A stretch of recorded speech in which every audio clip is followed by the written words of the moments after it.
Santa Fe Institute.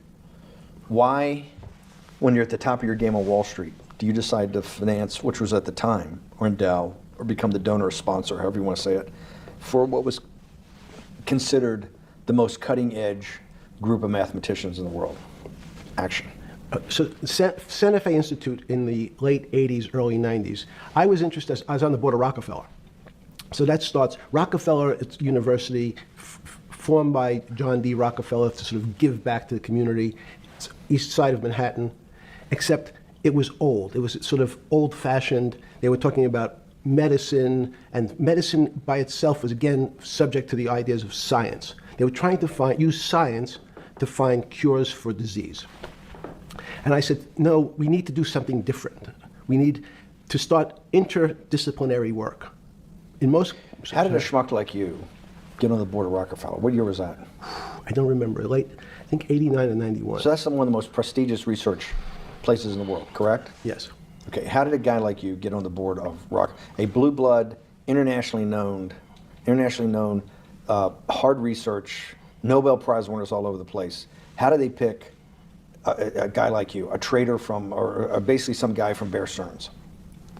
Good question. So I was asked to be on the board of Rockefeller, and I think I was on the board of Rockefeller. There was a money manager who said, Rockefeller needs someone with financial expertise because the university is growing and there's lots of new things. You have to, again, we go back to the original discussion the last time. Up until the mid-'80s, or sort of early mid-'70s, the most important thing was your name. If you were Rockefeller, you already were considered to be brilliant. If you were head of General Motors, it was your reputation. It was who you knew, who your family was, what was your character. And then in the mid-'70s, basically, if you remember, you probably had a calculator. It was very advanced in those days to have a Texas Instrument calculator, where it could, by putting in the numbers, it would multiply for you to do square roots. And that was the first, and everyone who had a calculator was already advanced on Wall Street. A simple calculator, almost like your accountant. The most important parts of business were really now going to calculations. So it's not only mathematics, but it's things that could be calculated.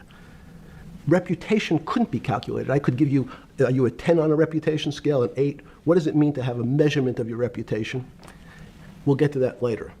But places like Rockefeller needed someone to say, look, we're entering a different world where numbers and the numbers of companies, portfolio management was going to be balanced. It was going to be statistical. Jeffrey, could you come on the board?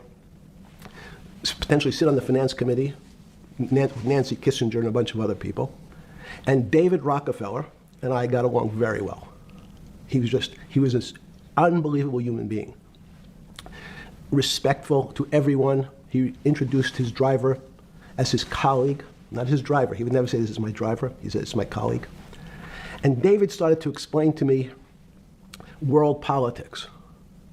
So David would say, Jeffrey, money is going to be sort of the most important things. People don't understand money. You seem to have this knack for money. I said to David, tell me about your life. What was the worst and the best part of your life? So David said, when I grew up, everyone knew I was a Rockefeller. They didn't know that my father told me he would not leave me a dime. No money. But every time we went out to eat, me and my 5 friends at school, they would leave me the bill. They would expect me to pick up the check because I was a Rockefeller. And he said, I was chairman of Chase Bank. And he said, I remember like it was yesterday, one of the headlines in Time magazine said, David, please fire yourself. So he thought that there was a world that existed that would be a combination of both politics and business and leadership. What do I mean? He formed something called the Trilateral Commission. The Trilateral Commission is some spooky stuff. People said it was something, the Illuminati, there's some mystery about it, people that ran the world. It was politicians, but David said, most countries, the politicians get elected for 4 years or 8 years, separate from the royal families in England or in the Middle East. Someone's there for 4 years and then they're not there anymore. The most important people to have stability and consistency would be businessmen. So he formed this Trilateral Commission of businessmen and politicians from 3 major continents. So it was the North Americans, the Europeans, and the Asians. So he said to me, would you like to be on the Trilateral Commission? Now, I was 30 years old, 32 years old. I said, great. And he said, well, you have to fill out this application so they have your bio. And I looked at the list of people, and it was Bill Clinton, former president of the United States, Paul Volcker, every great leader in America, the Asians, the Japanese, and with a very long description of their history. And they asked me to fill in what I would like to have written. And I wrote Jeffrey Epstein, comma, just a good kid, which I thought was funny, nobody else did. So in answer to your question, at that time I recognized around the world that monies and currencies were not really well understood. But again, it was only numbers. So numbers, and I'll get to the fact that it was bad thinking. Numbers are very good. Are most people that you meet, even on the Trilateral Commission, when you meet most people, do you find most leaders financially illiterate, economically illiterate? Most political leaders don't come out of a background of finance. Most political leaders come out of a background of being popular. So in some of the countries, in some of the African countries, for example, they might have been a military person. They were a general. In some of the African countries, they might have been a disc jockey. Or in our country, they would have been an actor.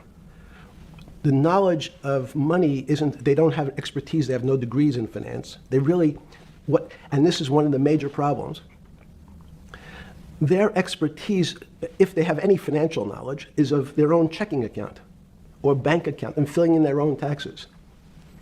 So many world leaders who don't really have a financial underpinning make fundamental errors when it comes to money on a country or institutional level. Let me give you an example.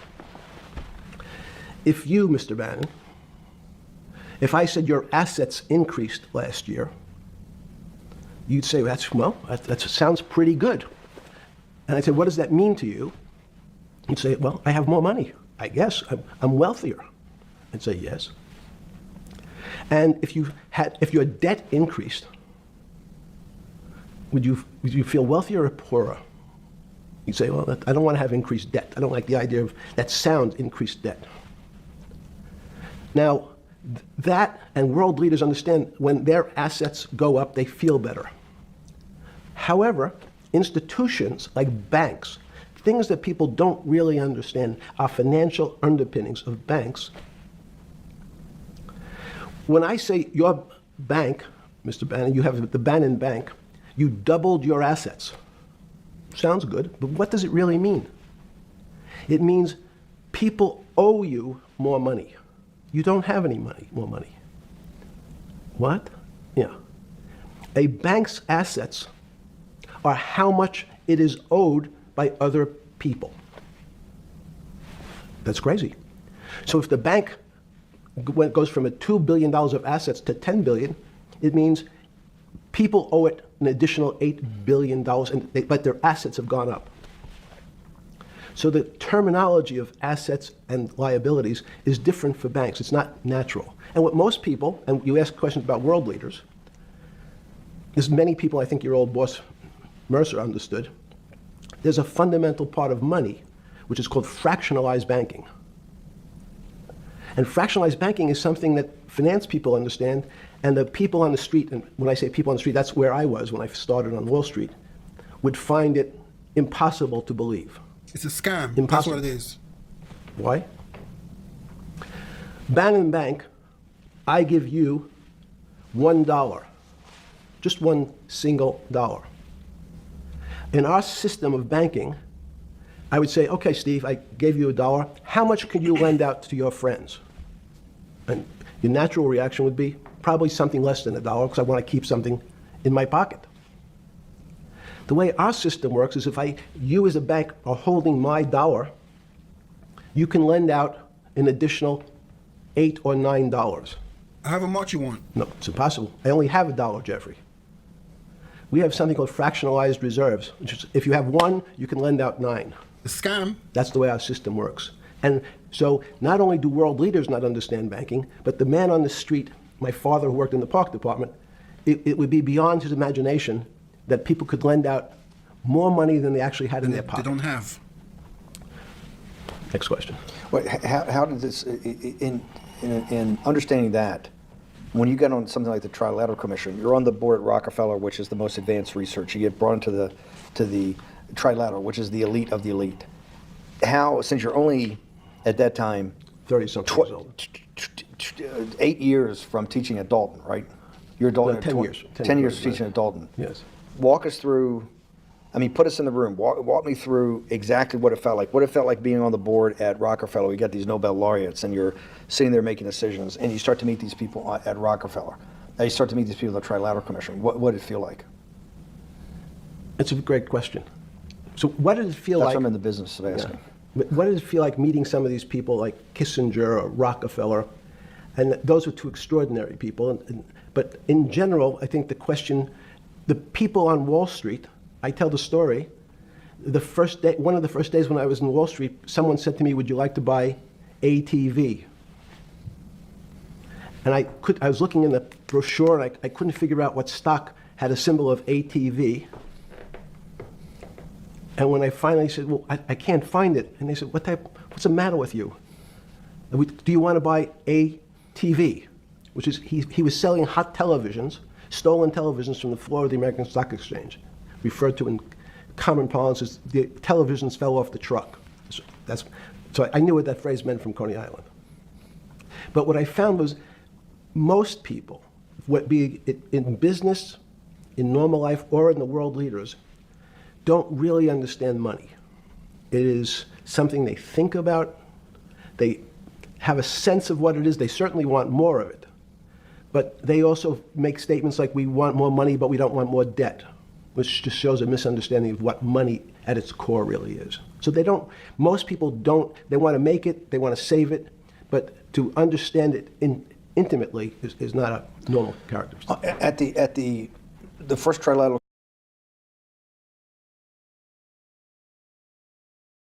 or something? Yeah, good. You're good. Just give me an approximate. You joined the Trilateral I Commission. think it might be And we'll be able to show we'll pull down the chart of where your name was, but just give me roughly when it was. I think it could be 90. I don't remember. Okay. Let's say Sorry. early 90s. Yes. When you got on the Trilateral Commission and had the first, do you remember where the first meeting was? It was in Tokyo. In Tokyo. And at what hotel? I would like to say the Hilton, but it's probably not.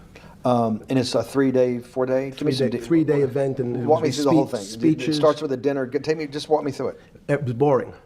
You couldn't possibly think it was boring. It's It bullshit. was boring. You had to No, be stars sorry. in your eyes. No. Did you fly over privately? Yes, but it wasn't my plane. So it didn't count? No. You fly over.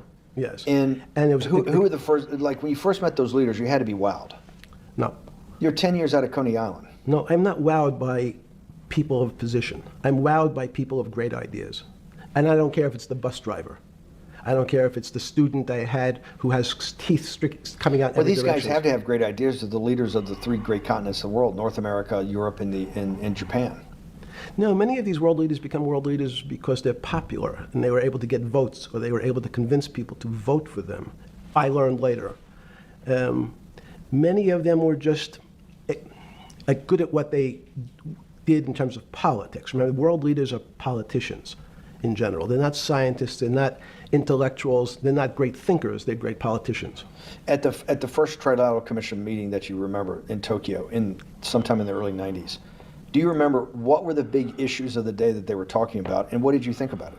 Yeah, in fact, it was funny because they were talking about inflation, and they were worried that what would happen, how do you control inflation? And as a mathematician, I didn't understand the concept. I don't understand the concept today. How's that possible? Well, when you talk about most things to do with money, money is meant to be local. It's US dollars. Then I understand what it means. If inflation, it means my dollar today inflates, and it doesn't buy as much as it did a couple of years ago. The prices go up. It seems that everything is great, but in fact, my dollar is shrinking in value. If you, and you're the financial genius here. I'm just a lowly M&A guy. Sure. If you let me finish the thought. Go ahead. So if you're in America you can feel inflation. Your salary's gone up, but you can't buy the same car. In fact, it starts to feel weird because the value. That's why I wanted to ask the question. This is my point. Sure. The people who live and breathe this, the central banks, have been haunted by the specter of inflation since the late 70s. Yes. First off, tell our audience, how did that happen? The two great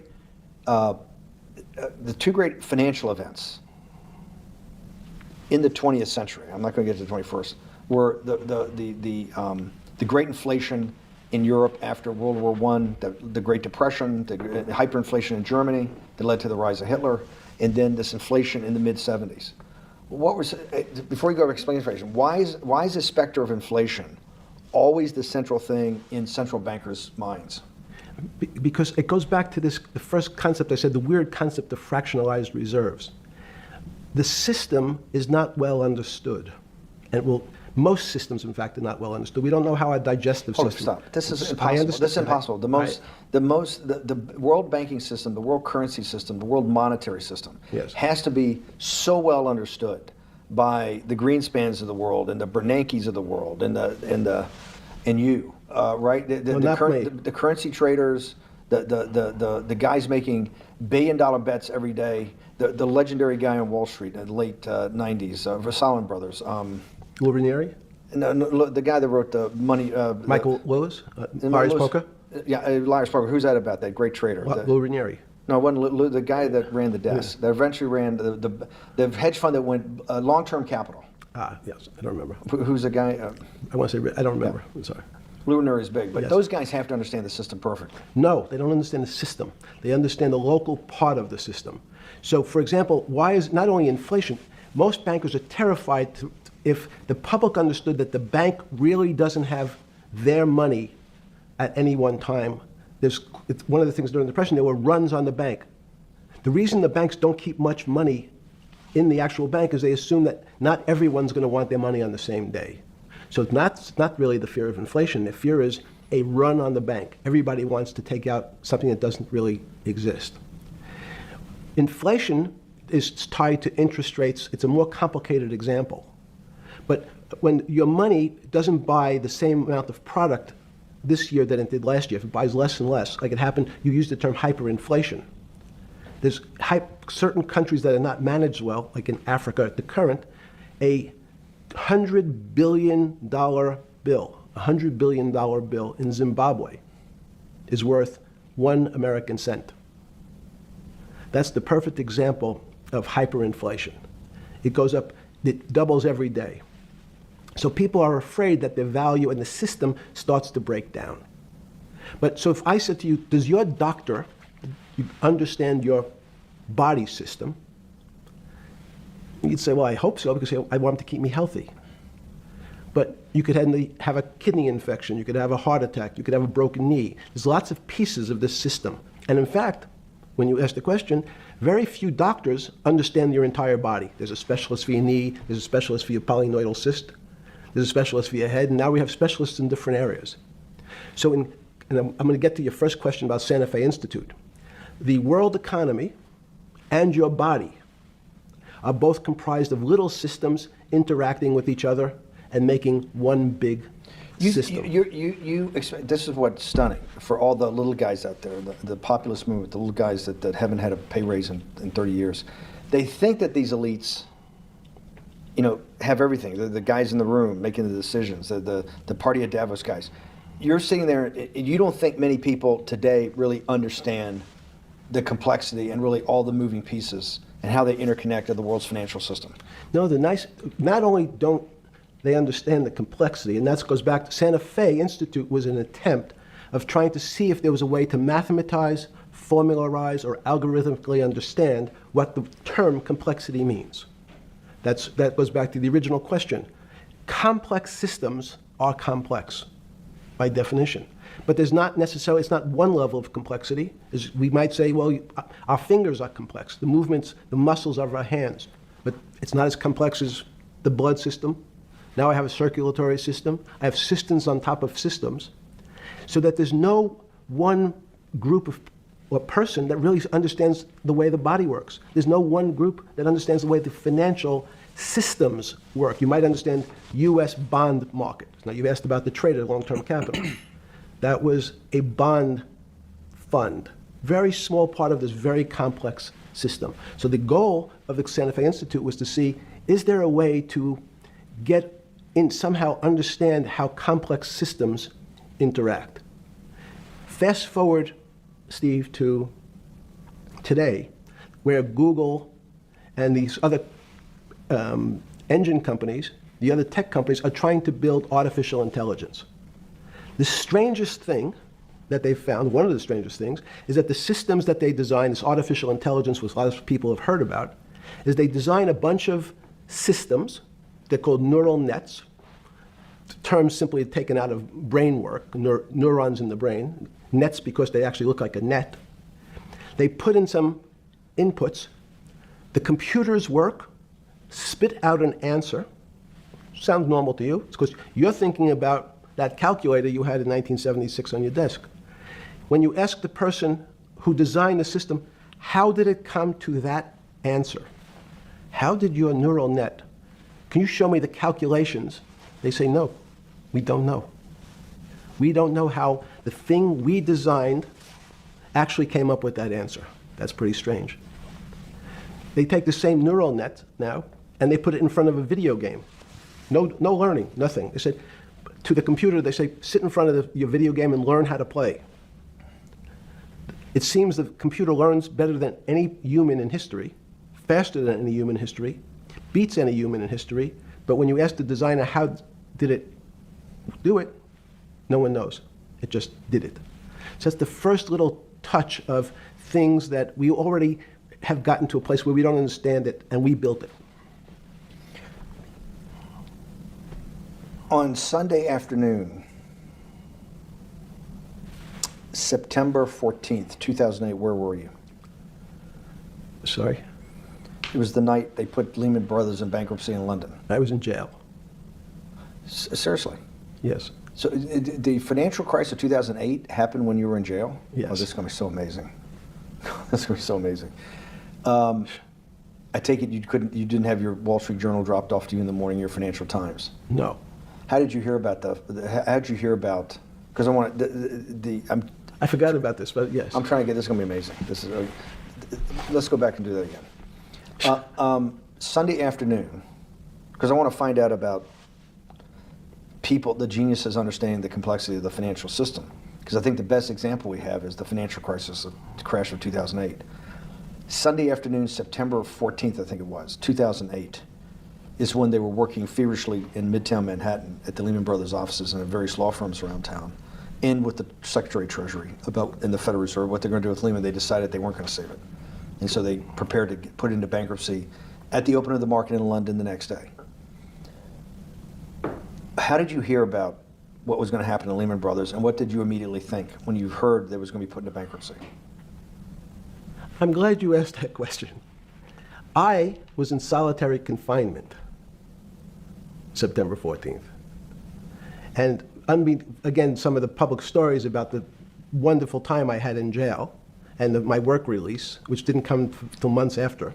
I'd been there since June in an 8x10 cell with a bed in the back, a 6-foot bed in the back, a chrome sink with a toilet attached to it, and a little piece of metal sticking out that was supposed to act as a table. Now, since I was in jail, there were no books. Why? There's no library. No library, but you're in jail. No, I was in jail, not prison. So in jail, I was in a place which was called the Special Housing Unit, which is for the roughest, toughest, meanest people. They had put me there, they said, for my own protection. So I was in an 8x10 cell with a little slit in the door where they would serve my food on a tray about 9 inches by 4 inches. And then as soon as I finished eating, they would take the tray and close it down. And one of the guards said, do you understand there's Wall Street's crashing. I'm worried about my pension fund. What should I do? And I said, sorry, Wall Street's crashing? What's happened? And he said, there's some crisis and some companies are going bankrupt. I said, are you sure? And he said, yeah, it's all over the papers. We're all terrified. We're going to lose our life savings because we have either a 401k or our pension funds. We don't know anything about money. Mr. Epstein, can you tell us, like, what's going on? Am I going to be able to afford my children's education? Am I going to be bankrupt like this company called Lehman Brothers? And there's another company in the front page today called Bear Stearns. Oh, no, I said. Why? Because that's the company I was a partner in. And in fact, that was a company I had a very large investment in. So, as a great story, I didn't have my Wall Street Journal, but in the early mornings, you're allowed to make 2 phone calls, collect. And when you pick up the phone, you can dial a number, and when the person picks up, they say, you're getting a call from the Palm Beach County Jail. Will you accept reverse charges? And the person either says yes, and the call goes through, or the person says no. The person I called was Jimmy Kane, the president of Bear Stearns. And I said, tell me what's going on. And so that my knowledge of the financial crisis happened with Jimmy, who was at the center of the storm, telling me about what Lehman had gone under, and they were trying to figure out a way, should they bail out Bear Stearns? Did it strike you at the time of the mess you had made of your life to be in a situation that you're one of the greatest financial minds in the world, looked at by world leaders and asked your thinking by the most prominent and important people in the world, and here you are in solitary confinement. You got to make a collect call to somebody. Did it strike you at the time how all the threads of your life had come together and put you in a position, or you had put yourself in that position? No. So it never struck you when you had to make one of your 50% of your collect calls that day, you call the president or the head of the CEO of Bear Stearns. The biggest financial event in your life is taking place, of which, one, every important person in the world would be seeking your opinion. Number 2 would be a once-in-a-lifetime opportunity to apply your craft. Number 3, it would be a once-in-a-lifetime opportunity to make money if you were smart, and obviously you're smart. You're telling me here, truthfully, that it never hit you at all of how you had ended up in a place where you had to make a collect phone call from a jail cell that was 6 by 9 with a steel bed and your food being passed into a slot. The question you want to ask is, who was the other call to? Okay, who was the other call to? The other call was to my friend at J.P. Morgan, who was then, I didn't know it at the time, trying to buy Bear Stearns. So at one point, I had 2 phones. It was difficult because they're afraid people are going to hang themselves with the phone cord. So they don't actually come together and they're pretty short. So I was actually going between 2 phones talking to Bear Stearns and J.P. Morgan at the same time. So I found it amusing. And it never struck you about how to end up in a situation like this? No, that would be probably means I would be too self-aware. You can't possibly expect me to believe this. I know. I don't believe it. You're telling me that during that day, you never had a moment. You sat there and go, what the fuck have I done with my life that I'm in a 6 by 9 jail cell when I should be on a trading desk, or I should be in my $250 million the greatest townhouse in New York City, taking calls from the king of Saudi Arabia, the president of China, the head of Russia, the president of the United States, to save the world's population from a financial debacle. You honestly expect me to believe that that never happened? You're suggesting I was somewhat depressed, and how could this happen to me? I'm not saying depressed. I'm saying a moment of awareness of how could I get myself into this situation. Why are you asking him these stupid ass questions? He already told you he lacks self-awareness. He's a sociopath. Why you keep trying to reason with a sociopath? Move on. He's clearly not a human being. Dude's a demon. No, I would just say how strange that this happens.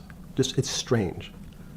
I'm wearing a jumpsuit and flip-flops. What color was the jumpsuit? Brown. Brown. Brown jumpsuit. Yes. I notice I don't see you in a lot of brown. No. Brown jumpsuit and flip-flops. Flip-flops, yes. With no access to books, no access to newspapers, no access to anything. You had lived on information. Except my Almond Joy bars. I had extra Almond Joy bars. Did you eat almond joy bars and things like that because you were afraid of what the cooks did to your food? Yes. Is that because of that you were in for the crimes that you were in for?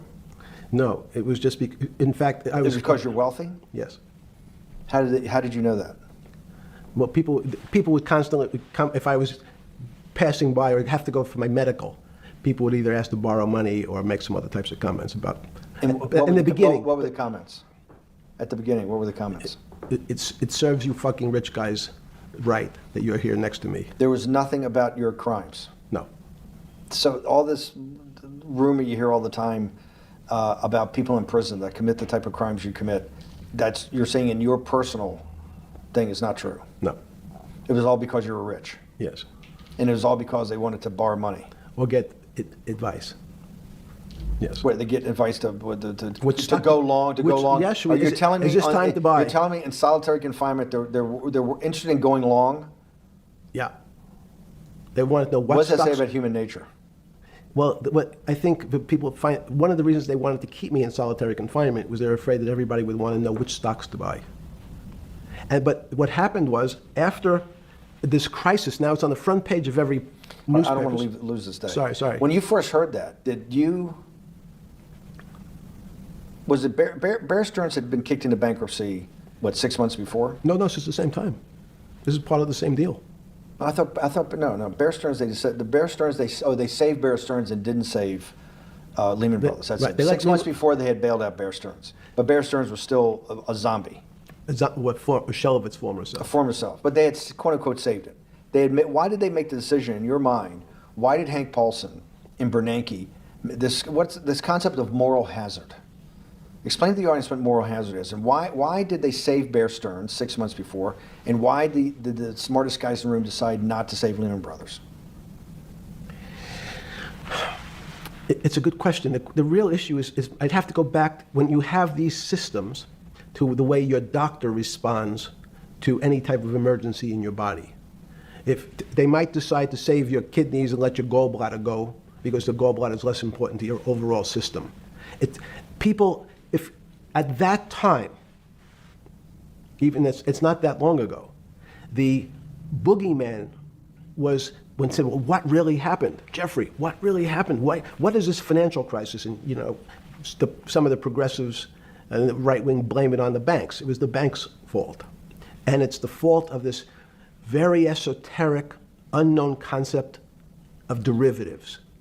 It was really the derivatives that caused this financial crisis, because the derivatives got somehow out of control and in the Mickey Mouse. And that was the way you started your road to a billionaire went right through derivatives. Yes, but derivatives were not the cause.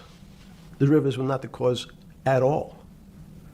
It's like saying your hair was the cause of your heart attack because it was on top of your head. So what when you was fell the down. cause? There isn't. Let me say. There's no one specific cause. These are system collapses. So many times when they have to make your death certificate, when you say, well, what did he die from? They'll say heart failure. But if you say, what was the cause of his heart failure? Well, he had low blood pressure, his sugar was high, he was diabetic, he had all these other problems. But they say, no, we need a word on your death certificate. Did he die from brain damage? Did he die from heart failure? That's the financial crisis. Many people said, well, what caused it? They wrote, on its death certificate, derivatives. But derivatives were not a fundamental, derivatives are not a fundamental cause of anything. Was it Sunday or Monday? I take it was Monday morning when you made your two collect calls and you were talking to Bear Stearns on one hand and Morgan Stanley on the other. JP Morgan. JP Morgan. That was Monday morning. Did you, Jeffrey, being one of the financial geniuses in the world, did you understand what Lehman Brothers going into bankruptcy, the domino effect, that by Thursday the financial system would be under such extremis that if it didn't have $1 trillion cash infusion in the United States, it might collapse? Did you know that at the time? Did you view that at the time? Yes. You did? Yeah. Why? Again, I don't want to bore you or the audience with the idea of it's a medical procedure, but you had system failures. So you'd recognize that if I said to you, did you realize when your father was on the ground and he was clutching his chest and he couldn't breathe, It was a bad situation. He could die. That's how I saw it. Did you immediately think about the commercial paper market? I mean, the mechanical triggers that actually you had to blow through these circuit boards. Did you know the circuits? Did you understand the circuits, or did you have a concept of the circuits that were going to get blown through? Yes, but only because of an analogy to a body. And in fact, from my telephones against the wall with my little metal wires, because the next day I talked to another person in Washington about the issues of what I thought was happening, and I made the same discussion about the... They were at the Treasury Department? Yes. So in a 6x9 cell in... The phones were outside the cell. In Palm Beach County, California? West Palm Beach, Florida. West Palm Beach, Florida. That's what your juice diet. West Palm Beach, Florida. West Palm Beach, Florida. West Palm Beach, Florida. You're making a call to Washington, D.C. to talk to some deputy secretary of Treasury. Someone in Treasury. Right. Someone in Treasury. Right. And that does not, the night before you go to bed, it doesn't dawn on you at all. You never have a moment of self-reflection that, how did I end up on this metal cot when I should be at the center of things? No, I had a telephone, so I've said, I can talk to, it makes no difference where I am, in fact. I'm still talking to the same person if I was at my home in Palm Beach. But I'm here in jail. Your home in Palm Beach. I can dial my own phone. That's bullshit. No, but you can also make 1,000 phone calls. Here you got to make one, and he's got to take. Think how much better that was. I had to decide who was the right person to call. That was unusual for me, because I would have called 20 people. And before. what was the advice you gave you? I said, you have a sick patient, and it's very much like a sick patient in the emergency room. You can't think about it like your car. People in normal walks of life think about money and things as a machine. And unfortunately, so if your car breaks, cars are always easy to fix. My jets, my cars, if it breaks, I know it can be fixed because it simply follows the same pattern. If this part breaks, you replace the part and the thing works again. People and the financial system are not machines. They can't be fixed the same way. You can't simply take out put some more juice into the commercial paper market, and that's like replacing the carburetor on the car. It's much more, I have a patient who can't breathe, has a stomach problem, can't see, looks bleeding at the same time. What do I do first? I have to think about it as a system. Where's the most logical place? What's the most dangerous place? If your heart stopped, we have to start your heart again. In the equivalent to the money market, why do I have to start your heart again? I need to get your blood flowing. If your blood stops, you're dead. If liquidity, which is the equivalent of blood in the financial system, dries up. Once liquidity is basically cash, putting cash into the system. system. Forget about what it is. Okay. Liquidity is liquidity. It allows the system, it's the blood of the system. You need to pump blood hard into the body of the economy to keep it flowing. And if you're, especially when you're worried about someone dying, you're not going to be worried about the niceties of, well, you got the shirt dirty and there was some damage. Pumping that blood, keep that heart pumping. When you talked to the person in Treasury on Tuesday, the 16th, did you get a feeling as you were sitting in your 6x9 jail cell in West Palm Beach, Florida, that they were on top of things? No, you can't. It's impossible to be on top of things. There's no such thing. It's, again, the doctor watching the patient die. You hopefully have some confidence that he's seen it before. He recognizes that there's some steps he has to take first before he bandages the guy's finger or worries about what shoes he has on. So you hope that the people in charge, your doctors who are working on the emergency patient, have enough experience and, frankly, judgment to try to keep the patient alive. Did you think that they had those things, patience and judgment? They had pretty good judgment, and you needed a lot of luck, just like in the dead patient. You need to, hopefully you put that blood in and it's not too late. And you make some mistakes, but you have to know you're going to have to give it a shock. In the run-up to the September crash of 2008, yeah. I guess you weren't occupied with finance. That whole summer, how long had you been in jail? Went to jail June 30th. So the entire summer? Yes. Before you went into jail, you were still very active in the financial markets? Yes. When you say active, you trade currencies every day, you trade stocks every day. When people, I don't do any. Someone like you, or you give advice to people to trade stocks or trade currencies. I don't trade every day. I think that's, like Woody Allen said, you can't beat the bank. So I try to pick my spots. George Soros picked his spot when the pound collapsed. This would have been a great money-making opportunity that passed me by when I was in jail, but that's not how I think. In the run-up to that, in the spring of 2008, that's when Bear Stearns got in problems, I think, in the spring of 2008, and they decided to bail it out. Did the Bear Stearns guys talk to you for advice at that time when the big crisis in Bear Stearns? No, but see, again, unbeknownst to most people, and it's easy to blame people for the financial crisis, like you'd blame someone for giving your father the drink before he had his heart attack.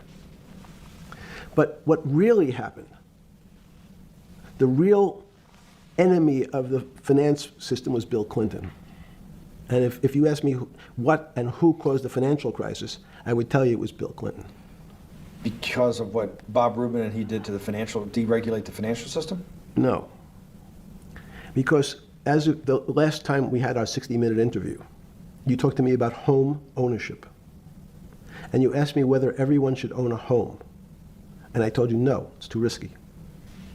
So the financial collapse of 2008 is because of hardworking African Americans, Hispanics, and whites who wanted to have a ownership stake in the society that all rests on their shoulders. They're the culprits. No, not at all. Okay, then I didn't say they were the culprits. I was pretty clear it was Bill Clinton. Okay. And why was it Bill Clinton? Because Bill Clinton wanted to get votes from those people. And he sold them the idea that instead of renting in a house, and historically the values of houses have gone up, and he said, you guys in these local communities who haven't been able to afford a house before, I'm going to show you a way. I'm going to give you a way, because I'm sure I'll get your vote, that you can own a house, because I want your vote. So what we're going to do is I'm going to let you buy a house, Mr. Bannon, when you really, you're right on the border, maybe, or not even on the border. Your credit is not good. Okay, let's be honest. And it's not my fault, it's not Bill Clinton's fault, but if whatever happens, at the moment your credit score or whatever it is, your credit's not good. Now, normally, you come to me and want to borrow money, I'm a bank, and I say, I'm sorry, Mr. Bannon, I can't lend you money because your credit score is not up to where it needs to be. Hopefully, if you work harder and clean up some of your problems, it will be. But no, what I say to you is, I'm going to figure out a way to lend you, not give you. I'm going to lend you money anyway, though you don't have a good credit score. And don't worry, I'm going to get rid of the term that you don't have bad credit. Bad credit sounds pejorative. You don't want to be a person. Sounds judgmental. Yes, sounds judgmental.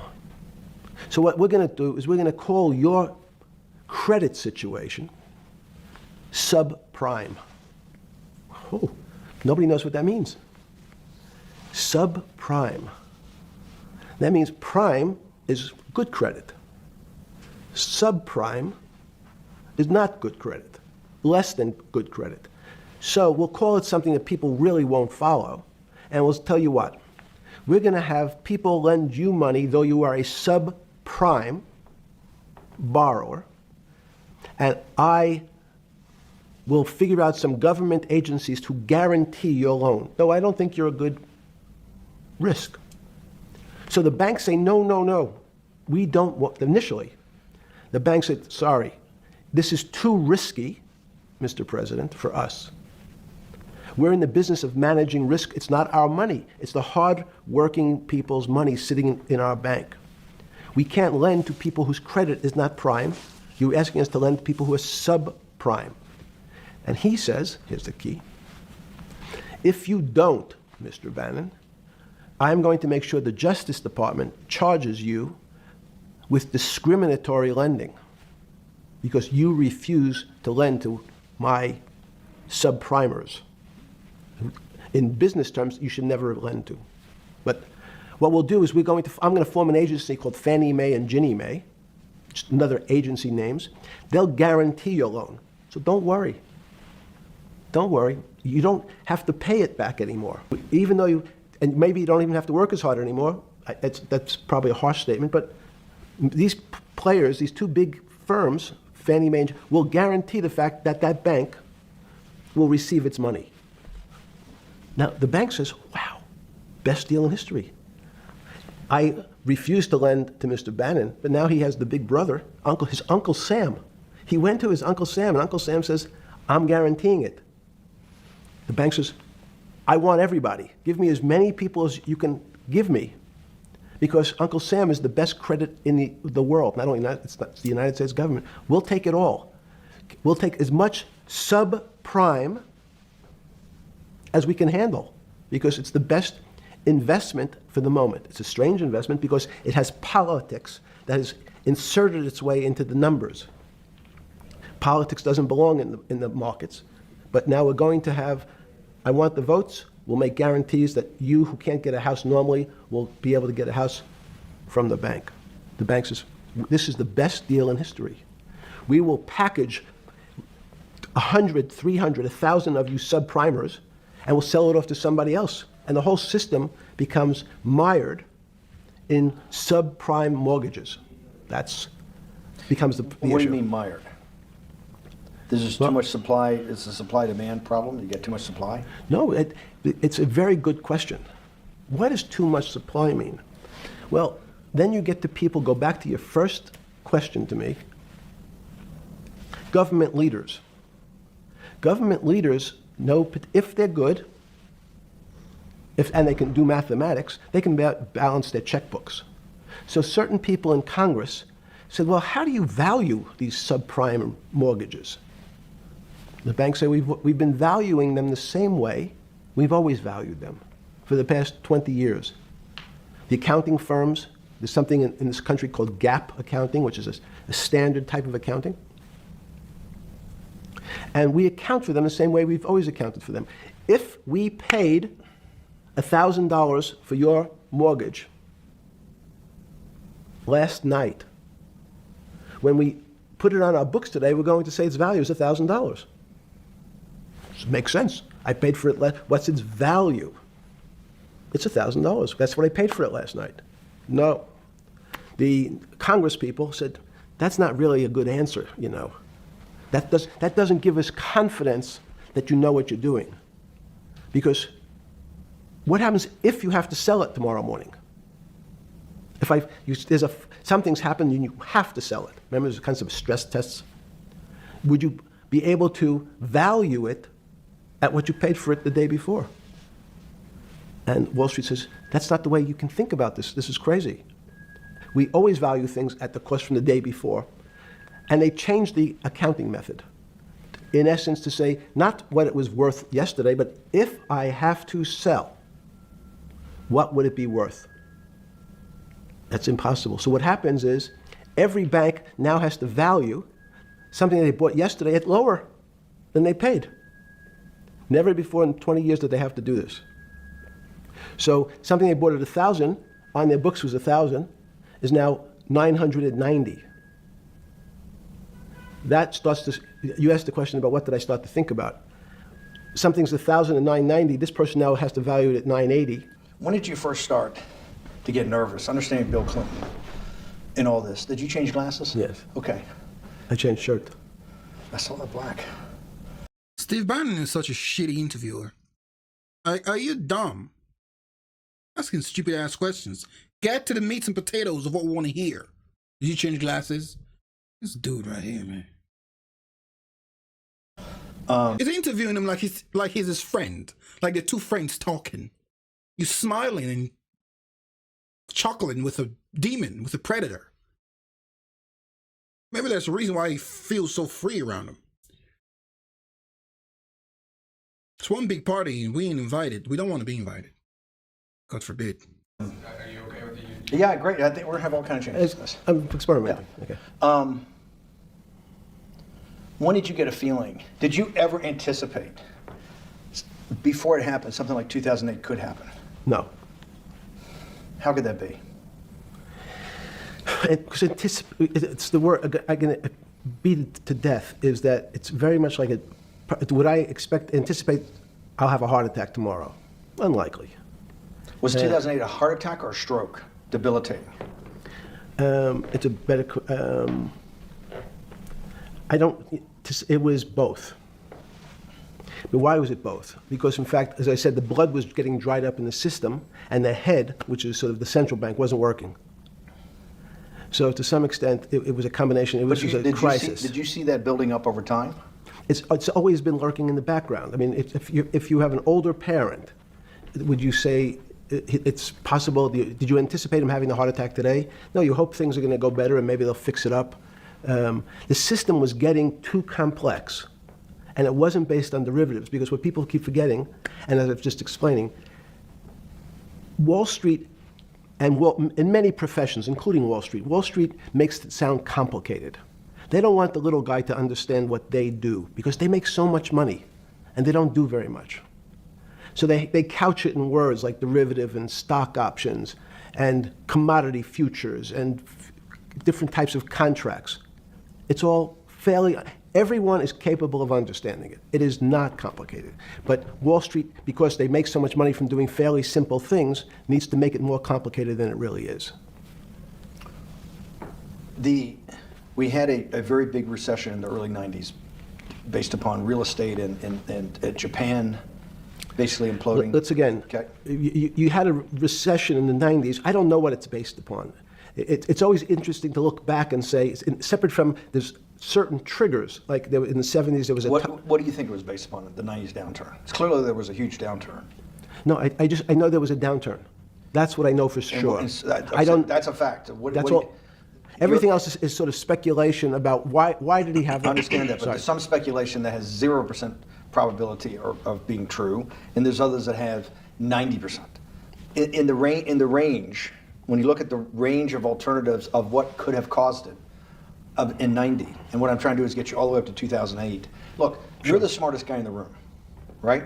You know that. Do you think there's anybody in the world today? Oops, this is going to be a bad question. No, but do you think anybody in the world today, the Alan Greenspans, the Bernankes, is there any central banker you know, any partner of any Wall Street firm, any guy running a trading desk, and I would take it that would be, or anybody at a Larry Fink at BlackRock, Steve Schwartzman at Blackstone, the top 100 financial guys, and let's throw in a couple of Nobel economists, and let's throw in the best professors at Wharton, at Harvard, at Stanford. Do you think that there's anybody that understands money or understands the world's financial system as good as you? There must be. Probably. But it doesn't come to the top of the head. No. Okay, fine. Now I've gotten that,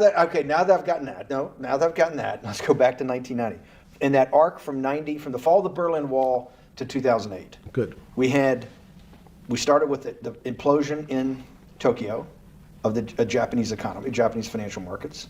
We had the huge run-up in internet stocks, right? We had the implosion of that in 2000. The bankruptcy of Drexel Burnham in 90. Mm-hmm. Implosion of Japan, huge run-up in equity markets for the internet, implosion of the internet in 2000, 10 years later roughly. Mm-hmm. And then this run-up through the Iraq War and all that, the run-up to 2008. Every 10 years, it seems like, we're in some sort of 10 years before the 1990s was the 70s. You sound like an astrologer. Okay. And not a finance person. I'm not a mathematician. It just seems to me a pattern of every 10 years. That's misleading. That's exactly right. Okay. Because people like to see patterns. People like to see patterns where there are none. So a pattern of a financial crisis every 10 years is just in my mind. Yes. Long-term capital that had to be bailed out back in the late 90s when everybody panicked. And that wasn't that bailout today would look small, and it was $5 billion or was $30 billion. Businesses fail all the time. But long-term capital, the Federal Reserve stepped in. But I'm saying people go bad. Things go bad all the time. Yes, you're correct. The audience that's watching this, the little guys, they go bankrupt all the time and nobody gives a shit. You know why? They're a little guy. But when long-term capital management goes bankrupt, or Bear Stearns goes bankrupt, or Lehman Brothers goes bankrupt, people care because it's an unfair characterization. Why do you say that? Because again, it's the complexity of the situation. If you think about you have a complex system. You have your body. Now, in fact, the little guy is my finger. This is. And Bear Stearns is your heart. That's correct. The banking system is my heart.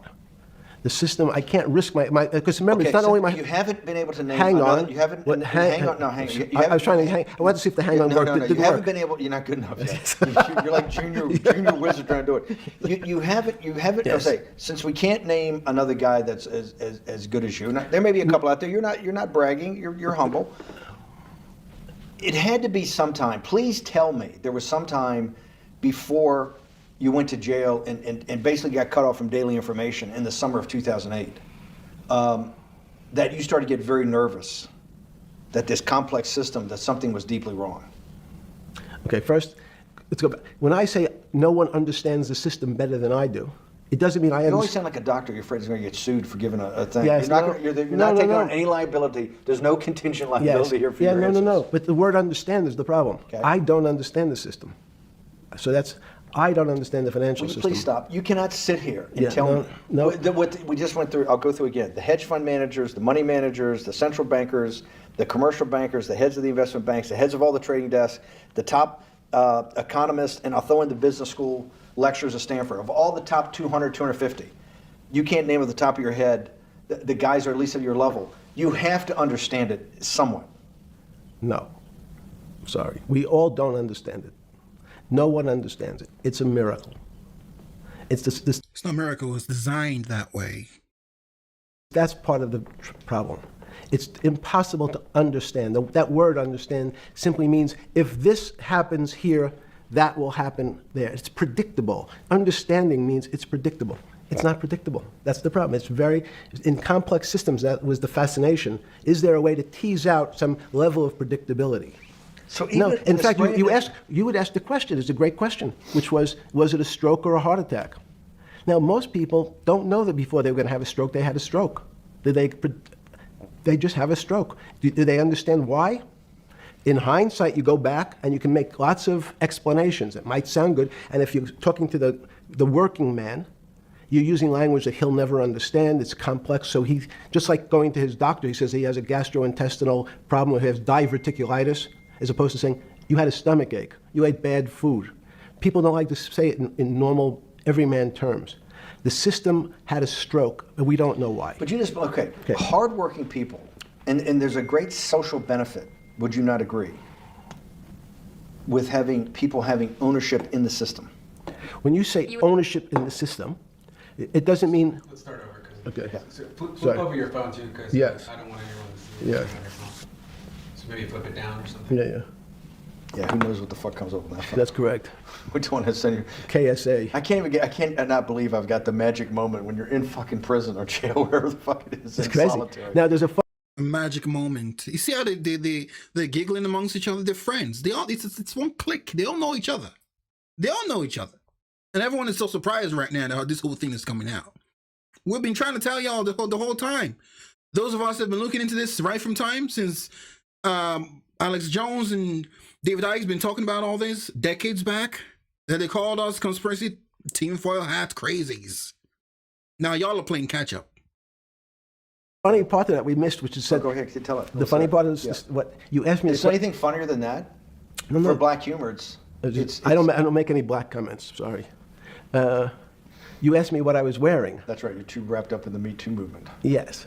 So I was wearing a brown jumper and a brown pair of pants given to me by the jail with the word trustee on the back. Because you had qualified to be a trustee? Well, the funny part was it was spelled Trusty, so I wasn't really sure.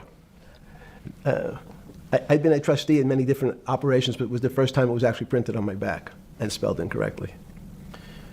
Probably had a higher level of being a trustee at that than you had at all the boards that you You were. see how Steve Bannon's talking to him with so much admiration? Like what how an intern would speak to a mentor. They're buddies, allegedly. Were trustees, right? Yeah, that's right, because as the trustee meant you get two devices to clean your toilet as opposed to one. Yeah, but it also meant that you had some sort of personal fiduciary own responsibility for oneself, right? In the jail? You mean? Well, that's what being a trustee is. That's why they give you two. Yes, you get two cleaners. Yeah. I was a trustee in the jail because I was able to teach some of the kids to help them get their GED. So that's how they gave me a trustee job. There's no time. I got to go back to this because I'm like a dog with a bone in this thing. Yes. You can't. There's something deeply fucked up with you at least something. Well, we know there are things deeply fucked up with this. You will get through in this film, Right. but you cannot possibly sit there, knowing that you came from nowhere, knowing that you went to the very top of what is considered outside of science and maybe physics, the thing people most admire because it's like alchemy, understanding high finance. To sit there in what will be the defining financial crisis of our time, like Black Friday or Black Yes. Monday, whatever it was in the Great Depression, and be there at that exact moment, triggered in part by a firm that you used to be a partner in and knew intimately well, and it created much of your initial net worth because of, and know that you couldn't, someone who lives on a phone, right? Yes. Because you do live on a phone, right? Correct.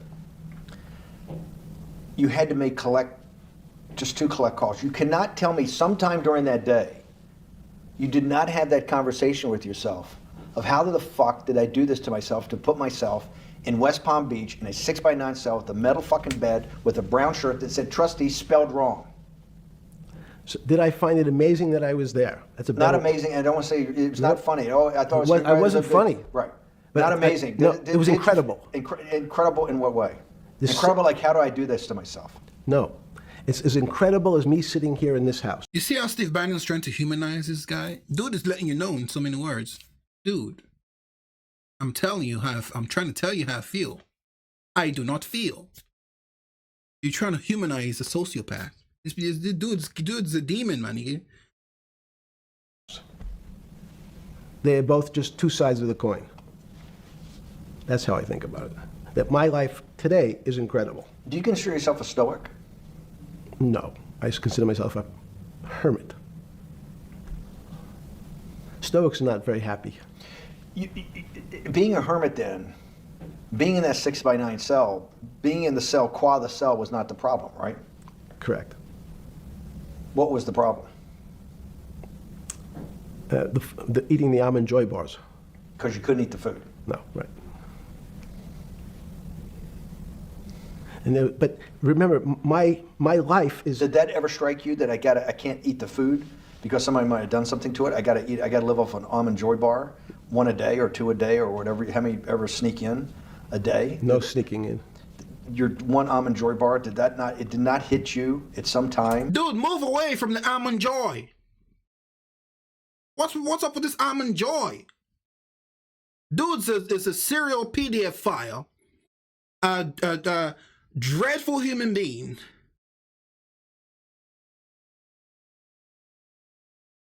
A ritualist. What you call it? Someone that allegedly participated in cannibalism, human sacrifice, murking and munching on babies, and you're asking him about some almond joy in jail. Even during an interview, he's trying to protect his friend. This interview is just one big nothing burger. It's starting to piss me off, man. How the fuck did I do this? No. Let's go back to the spring of 2008. Were you so wrapped up in your personal issues at the time you were not spending enough time on the financial markets, or were you? How about ask him how he was recruited by the MOSSAD? Why don't you ask him that? He clearly is a brilliant mind that he was recruited at some point by them. Why don't you get to that part and stop trying to protect your friend? Allegedly. Deeply involved in the financial markets like you normally were? in No, the spring of I was involved. So we're saying that the smartest guy in the room didn't see it coming. No, of course The not. bankruptcy of Bear Stearns, you just thought was a Bear Stearns problem. You didn't see it as systemic. I know you keep harping on it, but it's not. Because you're a mathematician and understands systems. I- It seems that anybody that understands that they had a systemic problem, you at least be the first on the early search radar. If you're not going to see it, then I'm really afraid, because that means that I always assume there's at least a set of guys out there that have some sort of sense that something's not right. Imagine the guy who has a stroke or had the heart attack. When you ask him, did you feel funny the day before? He's going to tell you, yeah, I didn't feel right. Something was off. I didn't feel right. I had my stomach was right. I felt a little dizzy. I felt a little weak. But if you asked him that day before, do you think you're going to have a heart attack tomorrow? He'd say, no, I just feel a little weak. I'm a little dizzy. My stomach hurts.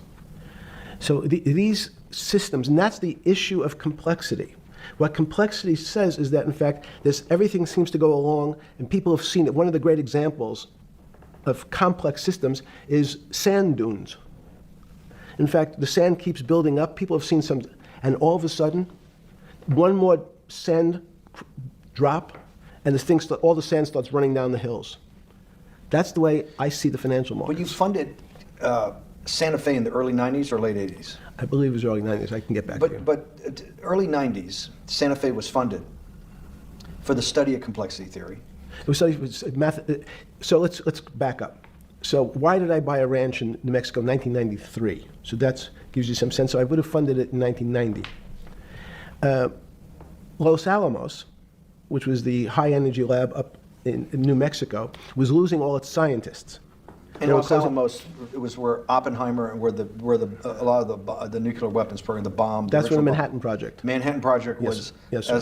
Los Alamos, and you bought your property out in New Mexico to be near that? Yes, because the scientists were they cut the funding for high energy physics. But the people who worked in Los Alamos would still be in the Santa Fe area. They cut that because this was the Cold War dividend, right?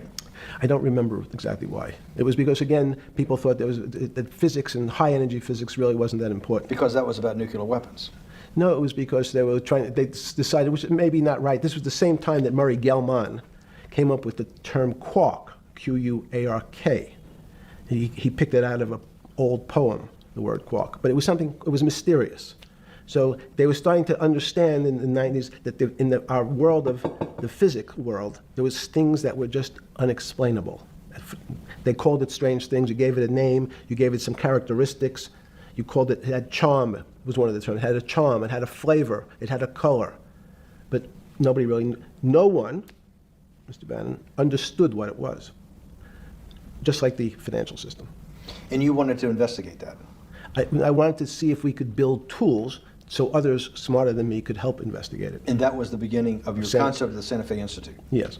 And Santa Fe Institute was founded to do study in this type of... Can these areas of strange things be described by some form of mathematics? So that's what I'm trying to get at. The foundational thought, the organizing principle of Santa Fe Yes. in the high physics lab at Los Alamos, Right. which had been the headquarters of Manhattan and the Trinity Project, right, the bomb. Yes. So you're talking about the elite, the high priest Of physics. of physics. Yes, sir. Which, high priest of physics, some subset of that is also mathematics. It's math. Yes, they're both similar. Project out. One of the tools you want to do is to make sure that in this complex system, the finance system, I'm doing a lot of this for philanthropy and a lot for the good of mankind, but also to be able to understand this complex system, the most complex outside of maybe our body, of the financial world. Yes. Did they create tools, or were you smarter in then the mid-aughts, 15 years later, than you had been then because of work that was done at Santa Fe? No. It was great. But in fact, most of the money, most of my philanthropy in the area of can you describe things that appear to be unexplainable by mathematics, and can you fund people who have new ideas? And unfortunately, when someone thinks they've been able to, there was a man, Stuart Kaufman, when they think okay, I figured out how to be able to predict the unpredictable, what appears to other people to be unpredictable. But my system, in those days it was called genetic algorithms, can predict what things will happen, and they all want to make money. So they use their systems to try to figure out, they know they have figured out the way to make money because they figured out the unexplainable. They try, they go bankrupt, and we start again. So with a cold view, what I've come to realize is that the attempt to mathematize, formularize, or what in your prior world, to understand what really is, in today's world, still unexplainable, is impossible. They're miracles. Your first head of Santa Fe was Christopher Langdon, I think. Langdon from But Australia. Murray Gell-Mann was Murray really Gell-Mann was the funder. He was the yes, rock. Yes, he was the rock. He was a Nobel Prize winner? Yes. Yes, and a wonderful guy. He came out and helped us with the Biosphere 2 project. He came with Chris Langdon. Yeah. Chris Langdon was the operator, the day-to-day guy. Chris was doing artificial life. Right. Murray tried to lead his own artificial life. Yes. When Chris came to Biosphere 2 for the first big conference we had in 1994. He was one of the most impressive guys there, among all the world's elite. Kew Gardens, the Lawrence Livermore Lab, the labs at Sandia, all the major universities, Lamont Doherty, all the big Earth observatories, Woods Hole. What set Langdon apart, I thought, and the reason I invited Santa Fe to be part of it, was Langdon actually made a presentation that everything, and he was making this to scientists, a lot of marine biologists, a lot of people that were just beginning, Wally Broker and people who were just beginning the study of climate change, at that time called global warming. That he made this compelling presentation that everything's really mathematics. Yes. It's all just back to math. And you have to, all these experiments you do, you're not, one of the reasons they're not considered by the high priest in physics as being real experiments is that they don't have a mathematical basis to it, and everything has a mathematical basis to it. Langdon seemed like a radical visionary. What happened to that concept? You go back 350 years. So you have Isaac Newton, you have Leibniz. From move forward, you have people like Heisenberg and Gödel, and what every one of those mathematicians and philosophers came to understand is that there's something with, there's numbers can describe certain things, approximate certain things.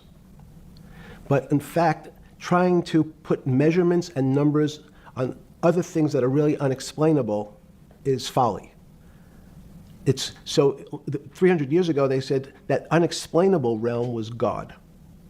And people who attempted, in fact, to explain the unexplainable, who said, yes, I understand the unexplainable, were charlatans, they were the occults, they were the astrologers, they were the con men. Alchemist. Yes, well, no, alchemist was in fact, they believed that there was a way to transmute one metal into another. In fact, they always wanted to see if they can create gold. There's no reason, if you think about it, they recognize that one metal is different than another metal because it has some additional pieces to it. It has additional neutrons or protons or electrons. So because they thought it was a machine, that they believed it was a machine, if I can take 5 protons and add 5, that gives me 10, I should be able to get gold. Move everything around inside these systems, the molecules transmute one molecule into another, and if this molecule I've transmuted it into is gold, I'm a rich man. It's back to money. But there's something strange happens. Isaac Newton says, this is really weird. If I want to push a ball on the table, I have to touch it. Maybe I have to blow on it. But I actually have to push one side of the ball or the book to move that side. I'm pushing here, and obviously this thing is what appears to us humans to be solid, so it moves as one thing. But the only way to get something to move was to touch it or put a force against it. Okay, seems to make sense. Everybody has that experience. You know, I want to lift a glass, I lift it. If I want to push a ball, I push it. If I want to pull a ball, I pull it. But he recognized when the ball fell off the table, it went in a different direction. How's that possible? Nobody pushed the ball down. And he said, this is crazy. Why did the ball go down? I didn't push it. I just let it go. So someone's pushing the ball, because I know that I am confident that the only thing that gets something to move is with a force that pushes. So there's a force that's pushing the ball down. In fact, he called it gravity. He measured how fast it was pulled, but never was able to explain why it happened. How is it? What is gravity? It's this, everybody says, well, why did the ball fall to the ground? Because gravity took it. But what's gravity? That's, as Feynman would say, that's the name of the thing. We have no idea what it is. This goes to Santa Fe. They were trying to explain the unexplainable. Can we measure, can we figure out a way to predict the stock markets using these types of chaos complexity? Before we get there, let's walk back through it. Let's go back to Newton. Sure. Pre-Newton and then Newton. What did Newton solve that for millennia up to Newton had not been solved? And then I want to go forward all the way to Santa Fe, what they were trying to solve. Let's start with just 2 or 3 of the basic guys, but let's go with Newton. What pre-Newton, it was what? And then why is Newton such a genius? In such a, in the, I think mathematically they told me one time, I've seen there's been 115 billion people roughly that have lived on the earth. And of that 115 billion, Are you Newton's sure one. that's a number? That sounds a lot very high. We only have 7 now. I think in the history of the Earth, I think I'll pull up the okay. stat for you, but I think it's 115 billion people they figure That probably is inflation. That's why you see. have lived on Earth. But he's one of the handful of the most important. What did he solve for? Why is he so important for how we live today? And then we want to go through Leibniz and the other 2 or 3 other major ones to get us to Santa Fe. Well, it's a long journey. This is the heart of what we're trying to do. Let me take a bit of a detour just Okay. a second. What if you went to high school and the last year in your high school, you took calculus. So Isaac Newton sort of invents calculus. Well, that sounds invents. Mathematicians. To torture seniors in high school before they graduate. Yes, but obviously no. Yes, the answer is yes. Certain people could never do calculus. Why is that? Why is calculus so? Why is that the dividing line between, to me, people who can handle that and can go on to do certain things, and people just hit the wall, even if they know math? It seems to me that that calculus is the thing that changes. It bridges. That's because it's about the theory of change and the theory of how things change. It's a great question, but in fact, what calculus does is Who's the girl behind him? it's somewhat philosophical. That's why mathematics is. Newton wasn't a mathematician. He was called a geometer. That's what they used to call themselves. They understood geometry and numbers. But there's an old conundrum where it says during Pythagoras' days, Zeno's paradox it's called, where they said, well, if the wall is 2 feet away from me, and I take one step that's halfway to the wall, that'll be 1 foot away, and if I take another step that's half again, that'll be half a foot away, and then a quarter of a foot, I could walk forever but never touch the wall. Doesn't sound realistic, doesn't make any sense in our real lives of the physical. But what Newton understood is many problems were like that. Many things approached the wall, or in calculus, approached the limit, but never really reached it. So he said, it's okay, you don't have to reach it. We can do lots of the mathematics as if it was so close, it was almost there. And we could do lots of mathematics almost being at the limit. And this is really important, Steve, for Who's that one behind him? today. Because most of the science up until today was things that are starting to approach Who's that girl? Another one. the limit. You were taught in high school that if you had 1 divided by 0, Nobody care about your calculus and your Pythagoras theory and all this other mathematics stuff you're trying to talk right now. What we're here trying to listen to, Steve Bannon is not asking. He's asking little softball questions, talking about Isaac Newton and all this other stuff. He doesn't want to go deep. He knows what he's doing. Because all this is just a waste of time talking about calculus. Come on, man. but if you remember your high school algebra, you were told, what's the answer to that? Is there an answer to 1 divided by 0? No, if you were in high school, it's like, stay away from it. It's the boogeyman. You could write it down as it's undefined. It's not able to be determined. All right, I'm just going to stop it here. Steve Bannon's not going to ask him what we want to hear. Not going to ask him any serious questions. These are softball questions. Who's that girl back there? There's a bunch of things. But in fact, 1 divided by 0 is a strange things happen. It's a world of the strange. And what I'll explain to you after is that when you get 1 divided by 0, you get into a world we don't know what happens. The answer is it's not explainable. We can call it things like undetermined. We can have a convention to Enough with the math questions, man. We're not here for calculus. say it's X, Y, or Z.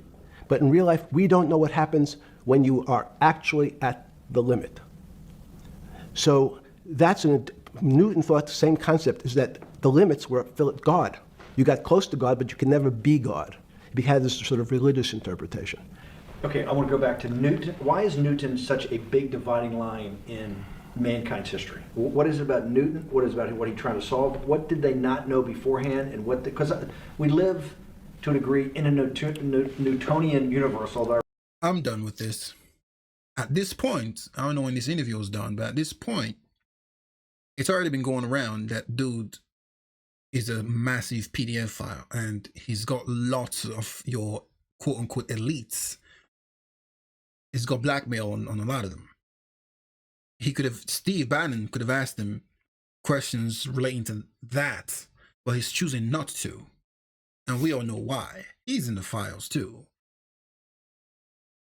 When everyone is going around saying, yo, the government is being blackmailed, or the American government is being blackmailed by It's Not Real to attack Iran because they're trying to take over the Middle East, you know, they've got blackmail on all this politics. You're assuming your politicians are good people.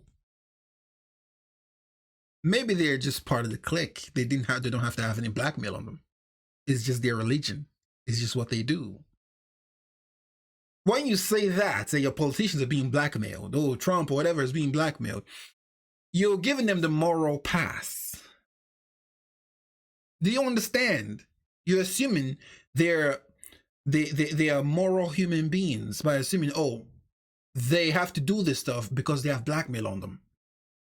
What if they don't have any blackmail on them? They are part of the team. It's just what they do. It's what they do. You're telling me they have to have blackmail material on Lindsey Graham for him to be like a warmongering POS? They don't have to have any blackmail on some of these people. They are just bloodthirsty vampires. And according to Putin, the vampire ball is coming to an end. This is not the New World Order that they had in mind, because it's coming down. It's coming down fast. But the question is, what's the people going to do about it? The major ways to control the masses, the two major ways to control the masses, through fear and demoralization. And we have those in spades, man. We're a demoralized group of people, and we scare easy.